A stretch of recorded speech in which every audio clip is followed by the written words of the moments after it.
all you, baby girl. You want to tell the story? You want to tell the story? Okay, thanks.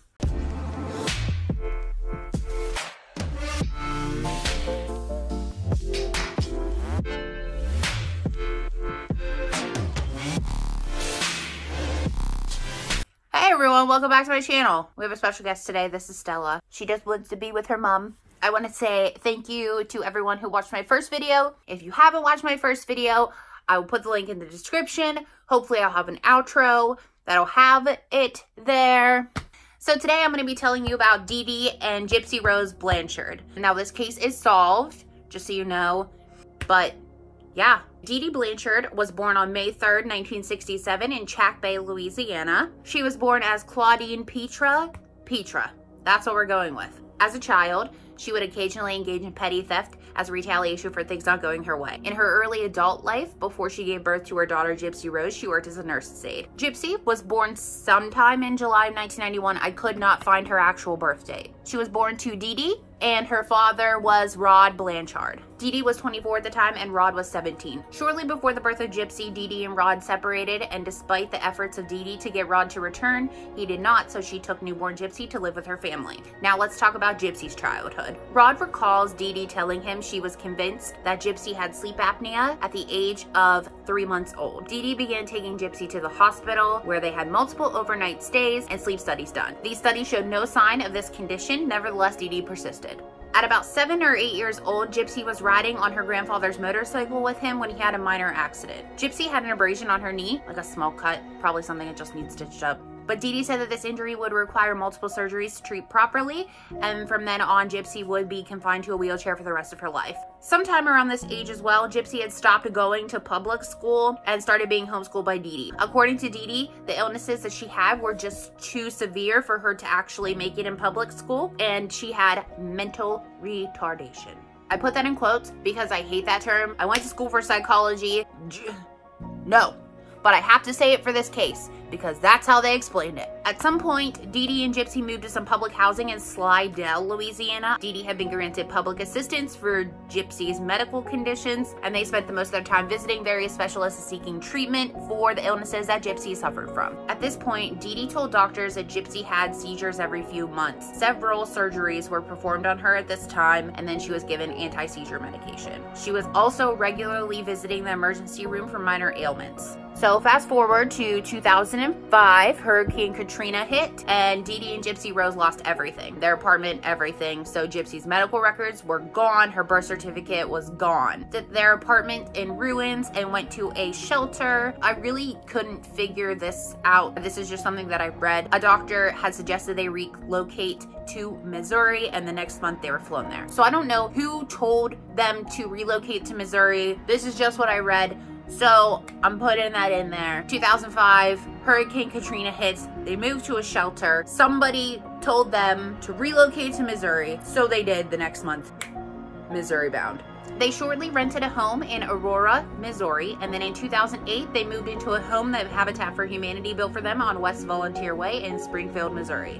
This house was complete with a wheelchair ramp for Gypsy's wheelchair, of course, and then a hot tub that she could soak in for muscle pain. The story of a single mother with a severely disabled daughter forced to flee Katrina's devastation received considerable local media attention, and the community often pitched in to help Dee Dee and her daughter.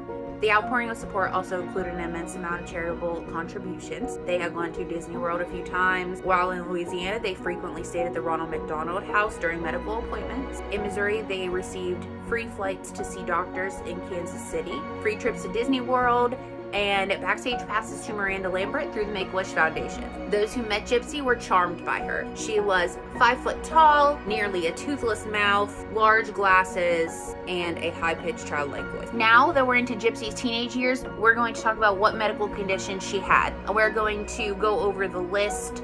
I will post it here, and then you can read along with me. This is the list that Dee Dee took with her to Gypsy's doctor's appointments whenever they were seeing a new doctor. Epilepsy, vision impairment, hearing impairment, GI reflux, so that would be acid reflux, quadriplegia, muscular dystrophy, anemia, hypoventilation, that would be the sleep apnea, asthma, allergies, mild mental retardation, leukemia, incontinence, lung disease, and a heart murmur. Gypsy also had a feeding tube and an oxygen tank. Her feeding tube is how her medications that she was prescribed were given to her, and Dee Dee's the one who took care of all of that. She was also giving Pedialyte well into her life. When neighbors asked where Gypsy's father was, Dee Dee would tell them that he was an abusive drug addict and an alcoholic, and that he never came to terms with his daughter's disabilities and never sent them any sort of money to help. Sometime around 2012, Gypsy started using an internet dating site, and on the site she met Nicholas Godejohn. Now, Nicholas Godejohn was from Wisconsin. Gypsy and her mother shared a Facebook account, so Gypsy had made a separate Facebook account that Dee Dee could not see,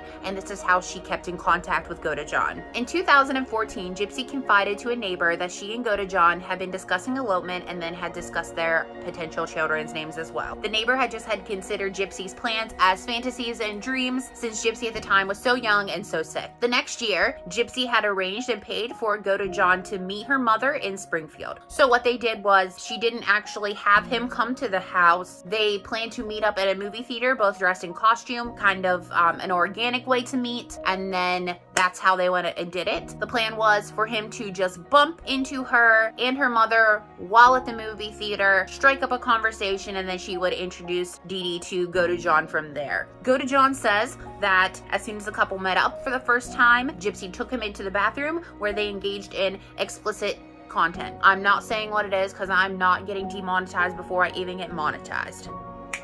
However, Gypsy did not find him as desirable as she did online, but the two continued their online relationship. Godejohn returned to Springfield in June of 2015. He arrived while Gypsy and her mother were at a doctor's appointment. After they got home and Dee Dee went to sleep, Gypsy let Godejohn know and he went to the Blanchard home. Gypsy allowed him in and allegedly gave him gloves, duct tape, and a knife. Godejohn told Gypsy to go into the bathroom. She did so, and then she covered her ears. At this point, Godejohn went into Dee Dee's bedroom, woke her up, and then stabbed her to death. Gypsy and Godejohn reportedly took $4,000 in cash and fled to a hotel right outside of Springfield, Missouri. On the afternoon of June 14th, 2015, a Facebook post had been made to Dee Dee and Gypsy's shared Facebook account that said that bitch is dead, followed by a comment 17 minutes later suggesting that whoever left it had violently killed Dee Dee and sexually assaulted Gypsy. Seeing the Facebook post, the friends of the family were concerned. They tried calling the home, to which nobody answered, so they decided just to go to the house. Upon going to the home, they noticed that Dee Dee's car, which had been modified to hold Gypsy's wheelchair, was still in the driveway. With no one answering, they called 911. Search warrant took a little bit longer to get than they would have liked. They didn't get into the home till later in the evening, but once they did, they soon found Dee Dee's body. All who knew the Blanchards feared for Gypsy's safety, considering that she would basically be helpless. Her wheelchair, her oxygen tank, and all of her medical stuff were still there in the house. Based on the information provided by the neighbor that Gypsy confided in 2014, they were able to track the Facebook post to Godejohn's home in Wisconsin. The next day, police agencies in the county that Godejohn lived in raided his home. Both he and Gypsy surrendered and were taken into custody on charges of murder and felony armed criminal action. In announcing that Gypsy had been found safe, Sheriff Jim Arnott warned that things are not quite as they appear. Okay, this is where it gets real messed up. Gypsy walked out of the house. Yes, walked.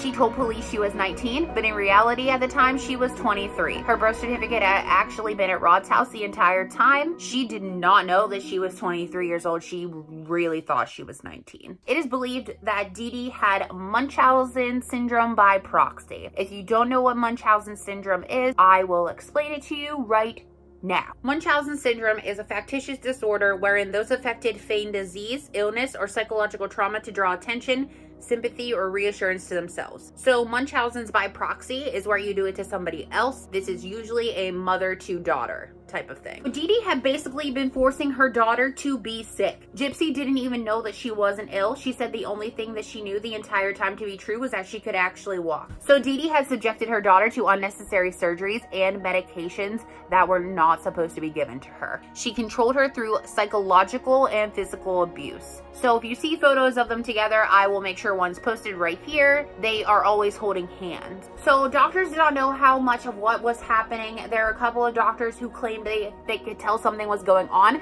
but doctors were told to treat this pair with golden gloves. I'm gonna look that up. Okay, psych, your homework is to find out what golden gloves means and put it in the comments below.